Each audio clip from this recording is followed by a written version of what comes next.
Local voices, statewide impact. It's Daybreak with Brian and Jamie. 7:35 right now. Good morning, and thank you so much for joining us on the Civic Media Network. My name is Jamie Martinson. And I'm Brian Noonan. According to a report from a national coalition of small businesses, Wisconsin companies and their consumers paid approximately $3.5 billion in tariffs between March and December of 2025. 92% of the $426 million in tariffs Wisconsin businesses paid in December were levied by presidential action and were not approved by Congress. To tell us about the real-world impact of these tariffs and how the war with Iran might further complicate things is Kyle LaFond. He's the founder of Wisconsin companies American Providence and Natural Contract Manufacturing. Kyle, thanks for being here. We appreciate your time today. So tell us a little bit about your companies and how the tariffs have affected you in the last year. Yeah, Brian, Jamie, thanks for having me here today. As a manufacturer, the tariffs have been absolutely catastrophic. You know, when you're running a small business, you rely on certainties. And the only thing this administration has given us is uncertainty and chaos. The businesses I own and operate, we make personal care and wellness products. So any type of product you're going to put on your face or your body. And we make products for about 60 brands at this point. Some athletes and some celebrities and influencers as well. Unfortunately for us, you know, we're based here in Wisconsin, and there's not a lot of palm trees around here. No. Yeah, we use it. I haven't seen any, unfortunately. Not recently. We use a ton of coconut oil and shea butter and a lot of distilled oils that basically are manufactured overseas, primarily in Asian nations. So when these tariffs first hit, I took the strategy of trying to absorb those costs at first. And I did that for maybe about 6-7 months, until it came to a point where it just was untenable. It wasn't a sustainable business practice. So we had to then, of course, relay those costs onto our clients, which then in turn get put on the American consumer. Tariffs are nothing but a tax on the American consumer. I've said that time and time again. That's very basic, and this administration doesn't seem to understand basic notions. So the U.S. Supreme Court, Kyle, recently ruled, as a lot of us know, that these tariffs imposed last year were illegal, saying that the president essentially overstepped his authority. So what did that ruling mean for businesses just like yours that had already paid millions in tariffs? I think it's a glimmer of hope, but I don't know if there's any way to actually recoup those funds. And so a lot of us are talking about, hey, maybe we band together and try to figure out a way to recoup those costs. But realistically, I don't see a viable path forward. I think that money is gone, and I don't know if there's ever going to be a way to get it back. You know, the Trump administration has already talked about other pathways to tariffs. So it's just going to be more of the same. You know, the same chaos and uncertainty that we experienced last year in 25. We're going to have to do that all over again here in 26. I'm not very optimistic about what's going to be coming down the pipeline here. Let's go back to something you said, and we've been harping on this for the last year, and some people don't seem to get it yet, that the tariffs are a tax on us.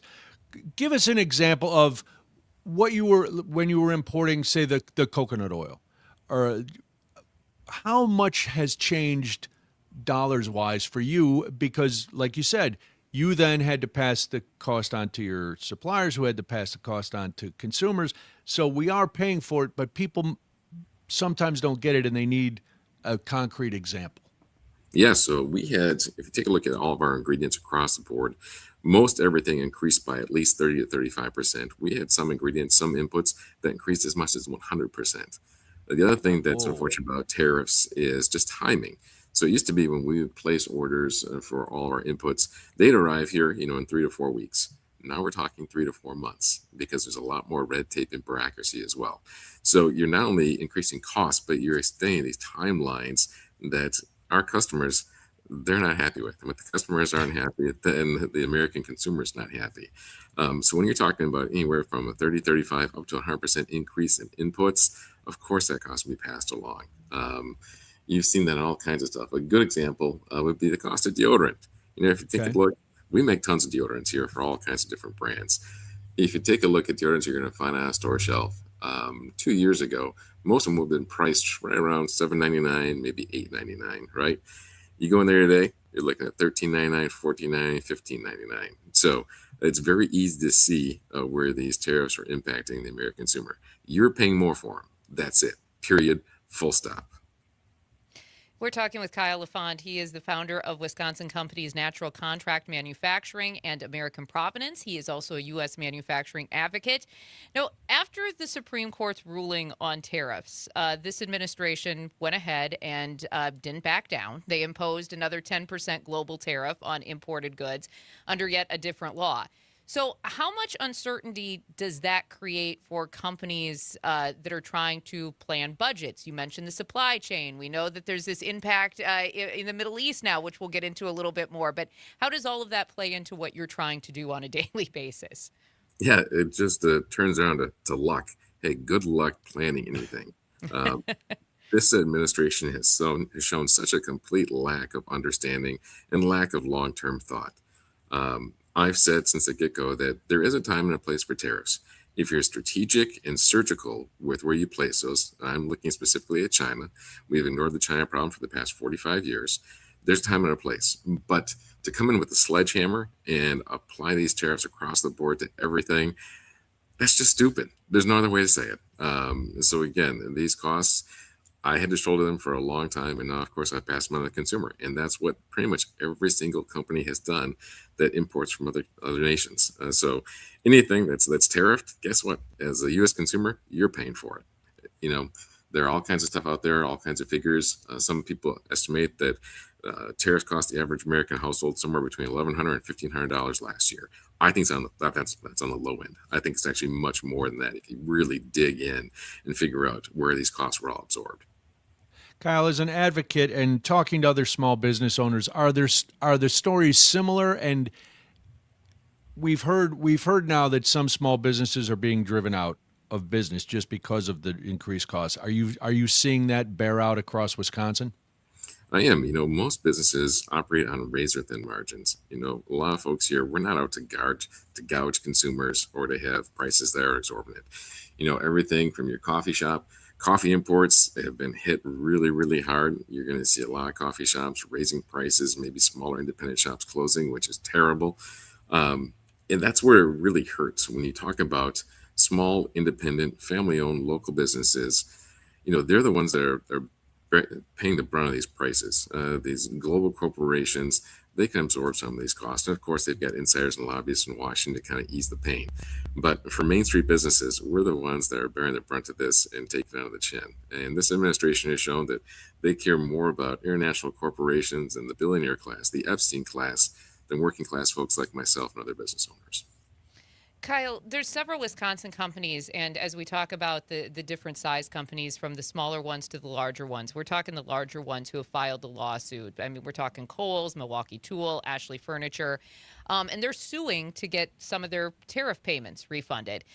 What does that essentially say to you as a manufacturer when businesses feel that the only way they can possibly get their money back is when they have to go to court? And obviously, you just mentioned a little bit of the impact of the small businesses. They can't shoulder those types of court costs like these big companies can.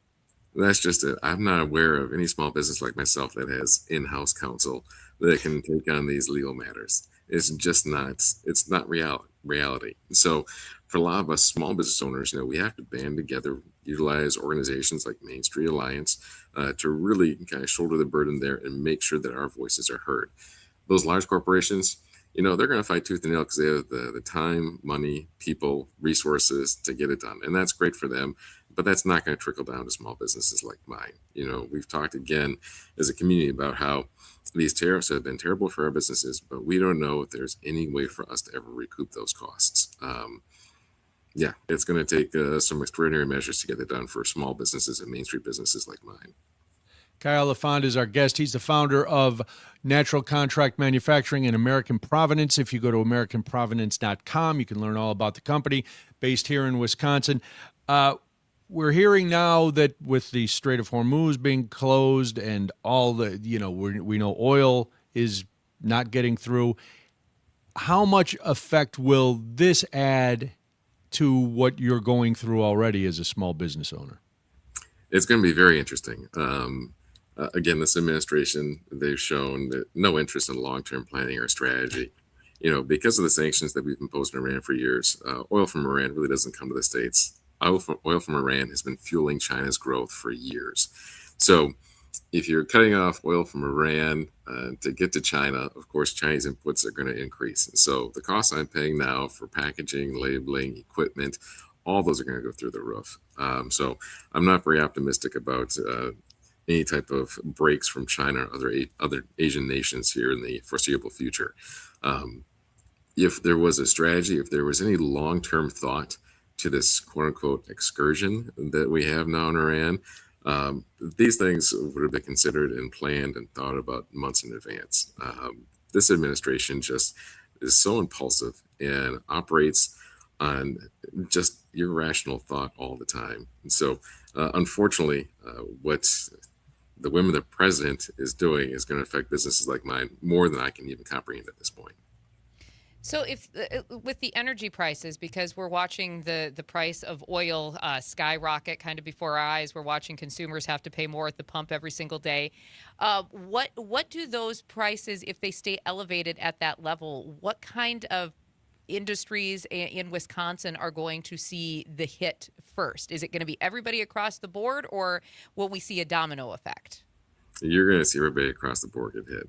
With these gas prices going up, shipping is going to be diminished. You're going to have a lot of folks that are looking to cut back on spending. Affordability is the biggest issue facing this nation right now. And I don't understand why this administration feels that it's right to keep on increasing prices when folks are begging for breaks. It's just not happening. So I think you're going to see a general slowdown in the economy because folks are going to be tight-lipped and keep their pockets, keep their wallets in their pocket rather than spending on consumer goods. So I'm really very tepid on what's going to happen over the course of the next 6 months. I think the end of 2026 here could be disastrous for the American economy if things continue on this path. Where do you think the breaking point might be for not just you, but other small businesses that you talk to? Because there is that, you're paying more, the consumer's paying more. The consumer doesn't want to pay, but even if they really support your product, there is that line where they say, I can't spend this much anymore. So where does that tip? It all will end up falling on the small business owner, correct? Because if I stop buying your product, there's nothing you can do about it. You can't lower the prices and go out of business that way. So you're in a no-win situation, right? That's just it. I look at consumer spending. If you look at, I think it was Q4 of last year, 50% of all consumer spending was spent by the top 10%. That's very, very troubling. Yeah. If you think about it, folks that are doing well are going to keep on doing well. Folks that are struggling are going to struggle even further. So for me, if I'm looking at consumer spending, and if we get to a point where consumer spending remains 50, 60% by the top 10%, then we're in a really, really bad spot because folks just don't have disposable income. They're going to be focused on necessities rather than on discretionary items like those that we make. Kyle, we have just about 30 seconds left. I know this isn't very much time, but for people listening today who are consumers, what's your, as somebody who's manufacturing these goods, what's your one piece of advice you could give them right now? Speak up, call your politicians. Reach out to your federally elected officials, those in Congress and the House and the Senate. Tell them that, hey, this administration is out of control. We need to rein in everything that this Trump administration is doing and plans to do in the foreseeable future.